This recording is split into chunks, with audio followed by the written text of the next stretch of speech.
Bonjour à tous. Aujourd'hui, nous attaquons le dernier chapitre qui nous reste à travailler en histoire. Alors, je voulais vous montrer un petit peu comment se présente votre Padlet, pour que vous ayez pas de soucis. Dans un premier temps, vous voyez ici sur ce côté, vous avez ce qui va être la trace écrite, que vous pouvez recopier éventuellement ou imprimer, puisque je vais un petit peu développer davantage en classe. Vous aurez l'occasion de reprendre au fur et à mesure.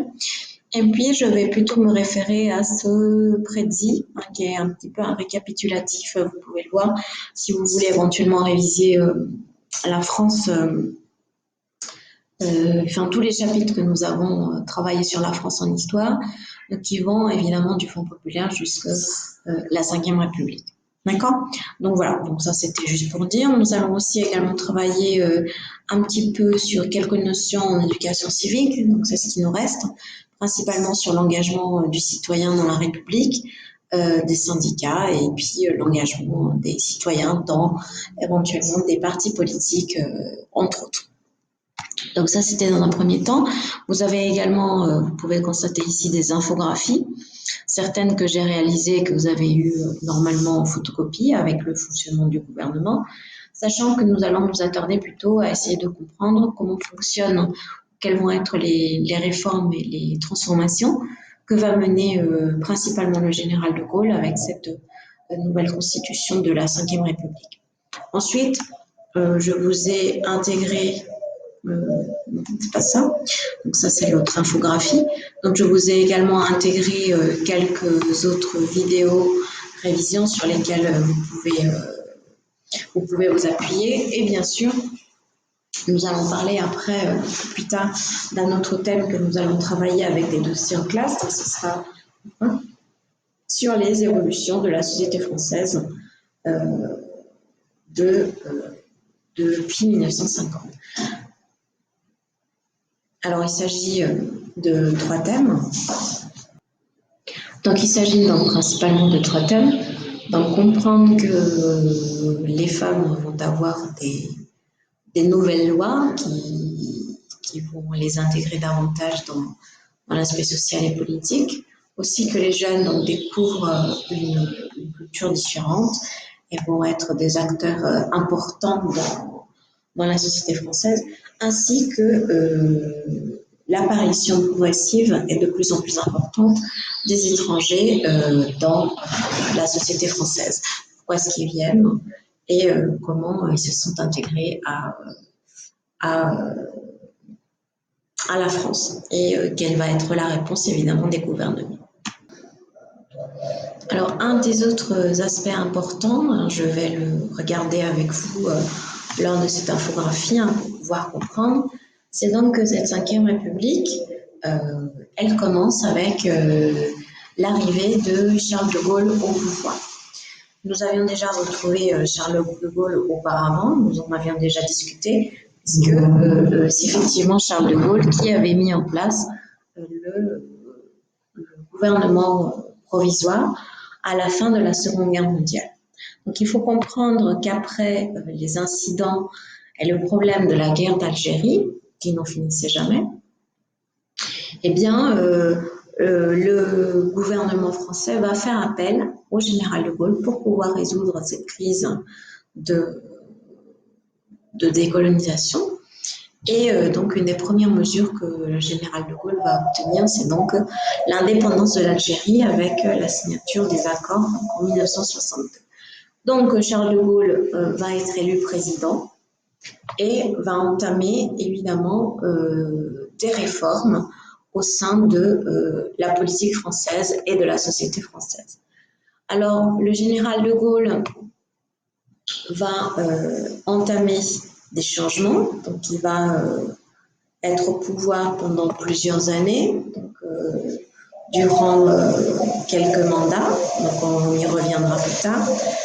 Alors, ce qui se passe, un des événements importants, c'est que Charles de Gaulle va inaugurer ce qu'on appelle des consultations directement avec le peuple, c'est-à-dire des référendums. Et l'une de ces premières mesures va être notamment de proposer en français une nouvelle constitution le 28 septembre 1958. Donc le 28 septembre 1958, c'est en gros la date de naissance de cette Cinquième République. C'est-à-dire qu'ils demandent aux Français, donc s'ils sont d'accord avec la nouvelle constitution, et ils votent massivement pour un oui, pour, pour, valider cette nouvelle constitution. Donc, au-delà donc, de ce référendum, de cette demande du président de changement de constitution, je vous le rappelle, donc le général de Gaulle va terminer avec la crise algérienne. Je vous rappelle qu'il a une très très forte popularité à l'époque, puisque c'est un grand héros de la résistance de la Deuxième Guerre mondiale, et aussi donc c'est le leader de la France libre, donc il a beaucoup de popularité. Alors, comprendre donc que ce régime de cette Cinquième République est complètement différent avec ce que nous avions connu auparavant, puisque cette Cinquième République va constituer véritablement un pouvoir exécutif fort, et il s'agit d'un régime présidentiel. C'est-à-dire que c'est le président de la République qui va avoir l'ensemble des pouvoirs. Donc le pouvoir du président devient plus fort, et la durée donc, du mandat présidentiel à l'époque va être un mandat de 7 ans. Ce qui veut dire que le président reste quand même longtemps au gouvernement et en tant que chef du gouvernement. Donc, si l'on veut préciser un petit peu plus en détail comment fonctionne le rôle et quel est le rôle du président de la République, alors je vous avais mis quelques infographies, donc nous le verrons. Donc le président de la République a un pouvoir exécutif. Si vous voulez, vous pouvez regarder avec moi. Je vais le mettre ici, donnez-moi une seconde. Donc, le président de la République a un pouvoir important, comme vous pouvez le voir sur le coup. Eh bien, le président préside le Conseil des ministres. Le président de la République peut prendre les pleins pouvoirs en cas de menace sur les institutions du pays. On l'a déjà remarqué avec surtout les moments de tension, d'attaque terroriste. Le Premier ministre devient également le chef des armées. Il dirige la politique étrangère et de la défense, donc c'est son domaine particulier. Il a aussi le pouvoir, un grand pouvoir de dissoudre l'Assemblée nationale et donc faire appel à un nouveau vote. Il peut s'adresser aussi donc directement, comme vous le voyez ici, aux Français et à la population par référendum. C'est lui également qui nomme le Premier ministre, qui est son aide principale. Également aussi, il va falloir connaître et apprendre par cœur le fonctionnement des institutions de la Cinquième République. Il faut savoir que le général de Gaulle va instaurer le suffrage très rapidement, le suffrage universel direct pour l'élection présidentielle, alors qu'auparavant, le président de la République était soit élu directement par le Parlement, par l'Assemblée, ou bien était élu par des grands électeurs.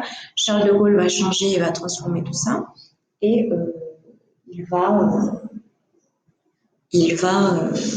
être directement élu par la population par suffrage universel, comme vous pouvez le voir ici. Donc ce schéma est à apprendre également par cœur. Donc je disais qu'il faut donc par conséquent apprendre un peu par cœur cette construction du type de gouvernement. Donc vous voyez que vous avez donc le Parlement, l'Assemblée nationale, le président de la République, donc qui choisit son gouvernement. Alors justement, en parlant du fonctionnement du gouvernement français, donc regardons aussi cette petite infographie pour voir comment fonctionne le gouvernement de la France. Alors vous avez donc le président qui préside ce qu'on appelle le Conseil des ministres. Alors normalement, ces meetings se tiennent tous les mercredis. Je ne sais pas si vous pouvez regarder, mais vous ferez zoom. Et donc c'est le Premier ministre qui est un peu le chef aussi de ce gouvernement.